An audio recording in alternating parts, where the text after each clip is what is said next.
Hey guys, Foxdrop here, another live game commentary. Today we are playing as Rek'Sai Jungle. Rek'Sai is arguably, I would say, one of the top 3 junglers, I would say, right now in Season 6 on the current patch. She's really strong, actually, and she's always been strong, to be honest. She's one of those champions who has a decent amount of early game pressure, and she's, yeah, good ganker, decent damage. She transitions decently into later on into the game if you go tanky.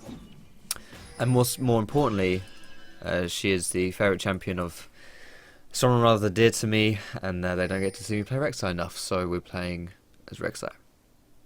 Runes and Masteries, guys, I am attack damage reds, armor yellows, whatever blues, and attack speed Quints just for slightly faster clears. And my masteries, I think I'm 0, 18, 12. I've still got Thunderlords. I'm honestly not 100% sure if Thunderlords is still the best to take on everyone, but it's still like a solid choice on Rek'Sai because as soon as you unburrow on someone, you basically proc it, and yeah, it just gives you a lot of power, especially in the early game. If you want to go like full tank Rek'Sai, maybe Strength of the Ages would be good. You know, maybe further for battle, maybe, but probably not. Yeah, so I think honestly, yeah, Thunderlords is fine. So we're going to start at the Gromp here because this is the side where we get the most help from our bot lane. Now I just realised this game is very loud, so let me turn that down. In fact, that's probably too quiet. Is he going to leash me here as well? No. Okay, I was going to say, yeah. And we're also playing with Broken Shard and Peace Pigeon, as you guys might know. Peace Pigeon obviously being the YouTube extraordinaire, and Broken Shard being the memeing extraordinaire. So yeah, we're starting at the Gronk, that's where we get the most help from our bot lane, like I said, and then we're going to go over to the blue buff and take this away as well.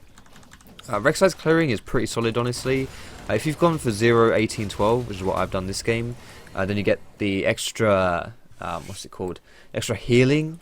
That's really good because of your passive. Basically, whenever you generate this ferocity, this fury, and it makes your E do more damage, and also when you're out of combat, you can eat this ferocity, so to speak, and it regenerates your health. So I'm just going to do like a really solid full clear here. Rek'Sai just clears really well, so you don't really need to worry too much about what you're doing. How you play her as well, this is how you want to clear, is you want to position yourself under all the minions, fire out your Q, and then unburrow, knock them all up. And on the chickens specifically as well, you want to kill the chickens first. Yeah. And anytime you see this little circle time out on someone, you go back in burrow form, you use your Q again, and you knock them up again. So that's pretty much the bread and butter for clearing on Rek'Sai. I have started with the refillable potion this game. Refillable potion or normal potions, it's kind of up to you, honestly, but I would argue that my personal opinion is if you don't need the health potions because you've already got good sustain, then just buy refillable potions, because this seems like a rather fast skullcrab. Am I just very slow? Please die. You know, you just don't want to spend more money than you have to on potions. Now I'm going to ward that blue area because Zach hasn't taken his blue yet. He did just go and get mid and he didn't take his blue, so I know he's, you know, that's in the vicinity for a play. Let's try and get a nice gank going off there. The thing with Rek'Sai is that she's got good ganks, but it's easy for her to miss her tunnel. That is pretty much the hardest thing about playing Rek'Sai, is just you've got to land that tunnel, because once you've dedicated to your gap closer, once you've dedicated to that tunnel, you just follow it, you know, you just go for it. So if you misposition and misplace that tunnel, then you're pretty much screwed, you know, there's no way around it. So you've got to make sure you kind of use it, you position it somewhat preemptively. So you don't want to put it on someone, you want to put it behind them where you think they're going to run to, because if you put it on them, then by the time that you've travelled in that tunnel, they're going to have, I'm going to count gank this here, they're going to walk away from it, basically. You should, oh goodness, she's really fucking low. I didn't realise she was that low.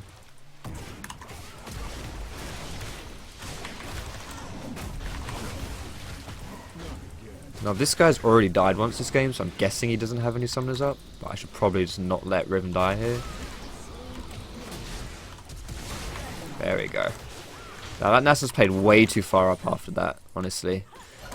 But yeah, I think maybe I was getting a little bit greedy there to get the Nasus when I probably should have just finished off Zac, considering how low Riven was. But this is what, you know, Riven, generally speaking, whenever you've got Riven on your team, or any laners really who are playing quite aggressive or would tend to play quite aggressive, Riven is obviously a good example for that, but you know, even like Yasuo, maybe Zed as well, although they're not quite as good in the early game as Riven is. This is my opinion. You should try and look at those lanes a lot, because chances are those lanes are going to be drawing a lot of attention. And from both, you know, just the laners themselves, like they'll be fighting a lot, and therefore there'll be good opportunities for you to gank, but also for the enemy jungler. The enemy jungler will most likely go and pay a lot of attention to the Riven lane, because, well, like I just mentioned, they tend to draw a lot of attention. So if you can play around that, then you can get some really cheeky kills. And yeah, the thing is, those lanes also tend to snowball a lot. And maybe I shouldn't say this, but Riven mains as well, they're not known for their overall happiness and generally speaking, sportsmanlike behaviour. So if they start dying a lot, and that's on your watch, then they're going to be a little bit upset. So if you can get them snowballing, they can go pretty hard in the game and do some pretty sexy stuff. Now, whatever jungle item you want to buy on Rek'Sai, kind of up to you. I like going blue smite because I feel like she gets kited a lot. That's probably one of Rek'Sai's biggest problems. And if you blue smite them, you slow them down, you can chase up to them and unburrow on them. Shaddy, what are you doing, Jed? Come on, you. No, this way, Shad. Okay, I opened the door to let him in, and he's walked back out again. Come on, Shad, back in. You coming this way? Yep, in you come, doggy. In you come. Fantastic stuff. I'm going to walk down towards the scuttle crab here, though, and just pick this up for the cannon minion gold. Actually, I'm going to go bot lane instead. So yeah, I like going blue smite, and oh crap, I'm going warrior enchant, aren't I? I don't really want to go warrior enchant. I don't think they need me there, do they? Maybe they do.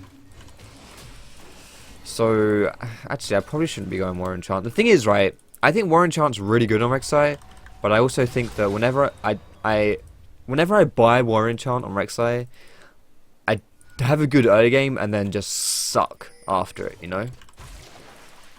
It's like one of those things where I'm just like, it makes sense to buy at the time, but as soon as I buy it, I just start being awful at League of Legends. And I think she snowballs really well with, well, I mean, she doesn't really snowball with Cinderhulk, but she transitions really well later on into the game with Cinderhulk. So it kind of makes sense to go Cinderhulk on her, but it also makes sense to go warrior. So this is why I think it's preference, honestly, ultimately, what you go on her, whether you go Cinderhulk or warrior enchant. I do like both. I really like warrior enchant for the early game, but I also really like Cinderhulk just for the overall, you know, later on she gets really tanky and really strong. And a full tank Rek'Sai is actually more useful than it seems. Like, it feels, when you're playing Rek'Sai, when you're going full tank, it just feels like you're not very useful. But when you're playing against Rek'Sai and she's full tank, she feels really bloody strong. Now, I'm either going to get red buff here or just go bot lane. You know what? I could get red buff here, but I'm going to go bot lane instead. I know this is warded, so I'm going to have to be a bit cheeky. Yeah, hopefully I don't just get headbutted back into the tower and die like this. Alright, well, that was a little awkward. Well, I did kind of call it, and yeah, that was a little awkward, not going to lie. All a bait for damage on the tower. Alright, well, Graves to survive kind of low. We'll take that. We'll take that as a... Oh wow, he still hasn't got his red buff, damn. We'll take that as a little bit of a success, shall we? Alright, so this guy still doesn't have red buff, which means his red is open. So I'm probably just going to run down there and try and take it. This is the problem as well that Zac is facing right now, is that ganking against Riven, a Riven that's dominating her lane, is really tricky, because she has so much pressure and so much damage and just so much overall power that you can really risk just dying. Now, unless your laner can really help you, then you do just run the risk of just dying, really, when you go to gank. So you have to be really careful ganking. It's the same for like a Renekton. If Renekton's really far ahead in his lane, then be really careful. Probably shouldn't have smited that.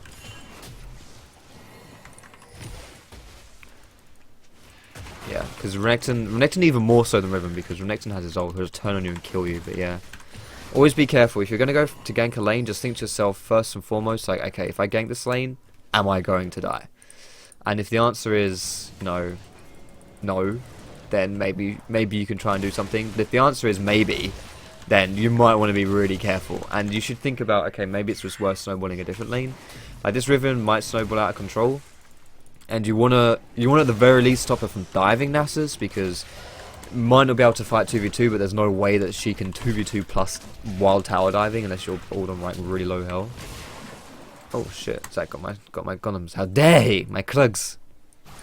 But yeah, if you can't tower dive, or if she tries to tower dive, you can just kill her. And outside of that, maybe just go and gank a different lane. You know, as much as Nasus, especially as a champion, is not really a champion who wants to. You know, if he doesn't win the lane phase, he's usually fine still. Alright, so we're not going to lead with our tunnel here. Because generally speaking, when you're playing League of Legends, you don't want to initiate plays. Oh wow, that Wither got me. Fuck, Wither too strong. I could have flashed. That was my. I didn't realize Wither was still on me. That's my bad. But generally speaking, you don't really want to initiate with the gap closer because it's really easy for the enemy team to juke it. So what you want to do is you want to walk up to them and apply your CC, and then when they use their flash or their gap closer, then you want to use yours. So this was a little bit too deep for Zach considering his tower just died. Let's go for boots here though. We'll go for the Swifties because that's all the rage nowadays. People are buying Swiftness boots left. Whoops, that's a Doran's ring. People are buying Swiftness boots left, right, and center, and you're just thinking, well, it's pretty strong actually. The boots they give you a lot of mobility, a lot of speed. They get rid of slowing effects by quite significantly, and they're also very cheap. Now the slow effects is good just considering the current meta. Specifically, what I mean by that is there are a lot of spooky ghosts flying around. Most mid laners tend to buy spooky ghosts, and it's really frustrating to play against actually. Like, it's really hard to play versus spooky ghosts, and yeah, I would go for this, but I'm honestly pretty scared, so I won't do that. But yeah, spooky ghosts, they come out of nowhere, they slow you down, it's really frustrating, but if you've got Swifties, then they're not, the slow on them isn't as big of a deal. But yeah, I think as well, this is, again, kind of two arguments for the Cinderhulk. The first one being that when I made this play bot lane here, and I mean, let's first things first. That play bot lane was just, you know, a misplay. Like, there's no two ways about it. But if I was Cinderhulk right there, I wouldn't have died. And also in top lane though, if I'm tower diving, you kind of need to be tanky. And maybe I could have survived because I didn't really need to do the damage myself. You know, Riven had the damage. I kind of just needed to tank the tower, so maybe I didn't need Cinderhulk there. Although you could argue that maybe if I had Cinderhulk, I wouldn't have had enough damage, and then if I'd have to take like an extra, you know, would have had to take an extra hit, which would have negated the extra tankiness I had. Something, whatever, you know. There are arguments. There are arguments for it, but yeah. No, stop juking me. 1, 2, fantastic.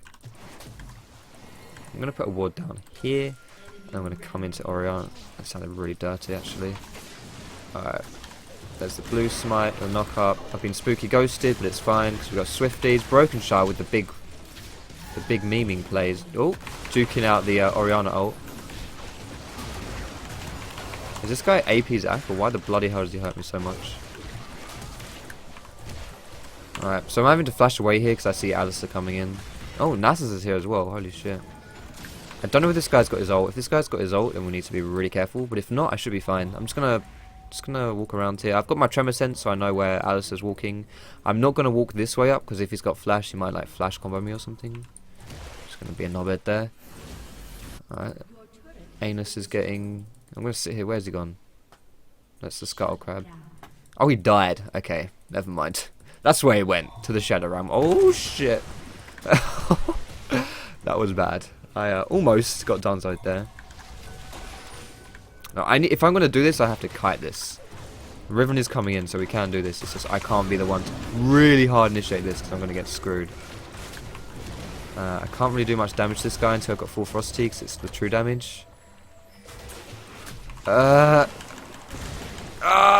Just get him! Nice, we got him. Fantastic. Can I snipe this guy for the kill? No, but I got an assist, so it's worth it. Not bad.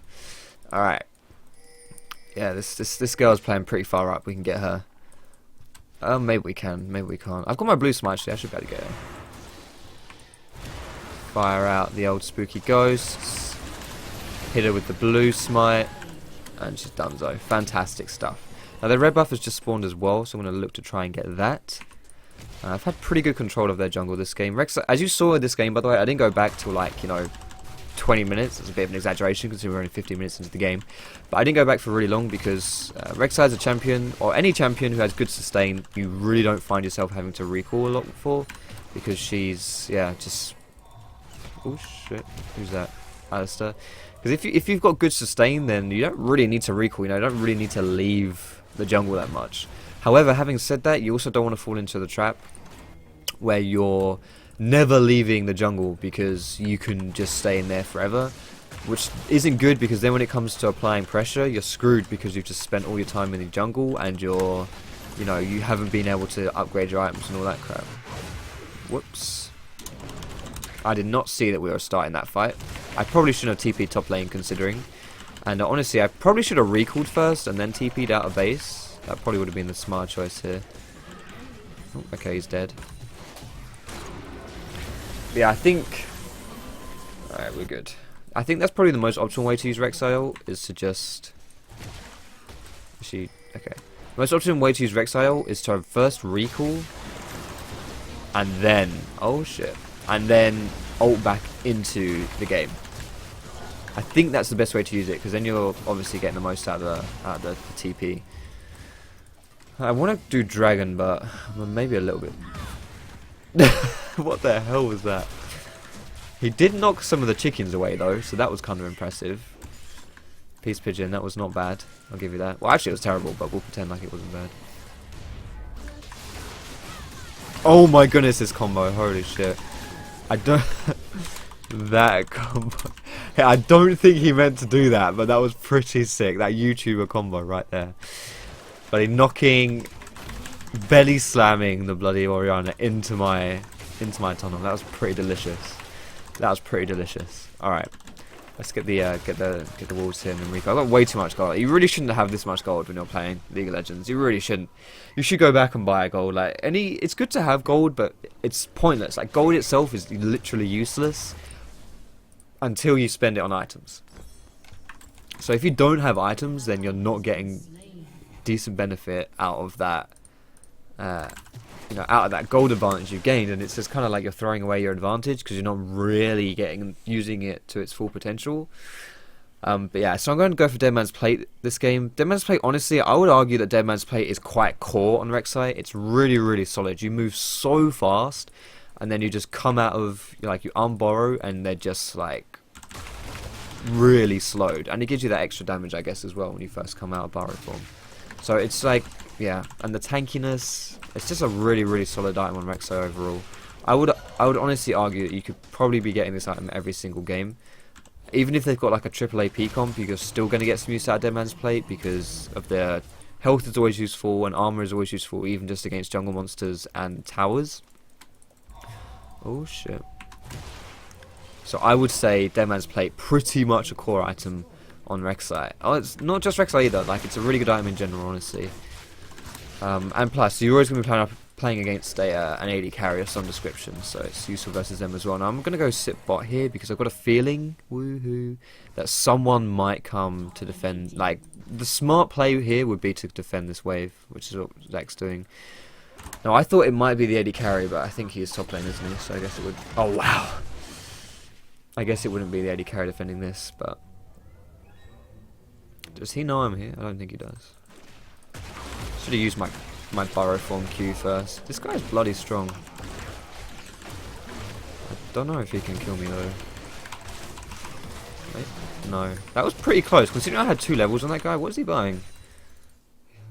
He's not really got any decent items. Like, it probably shouldn't have been that close, honestly. But alright. Okay. Fantastic, I guess. I guess that's just Zach though. He's got a lot of percentage health damage. Like, he's pretty good versus tanks. He's good at dueling other tanks at least. And also because he does magic damage. I guess it's like most tanks, at least at this stage of the game, don't tend to have a lot of magic resist. So he's a little harder for you to take on. But yeah, Zach is pretty strong right now, honestly, as far as junglers go. I like Zach. He's good. I would, I like him more because I managed to kill him. But just in general, Zach ain't bad. See if my team needs my help here. Do it. I didn't do it. I probably should be just getting the tower here, but because my whole team is just pushing down mid, I'm just going to group up with them and help them out a tad. Give them some love. I think Shad may be trying to escape my green screen, but he's not doing a very good job of it. Just get the tower, boys. Oh, okay. Or they can surrender. Alright, well that's my Rek'Sai gameplay, boys.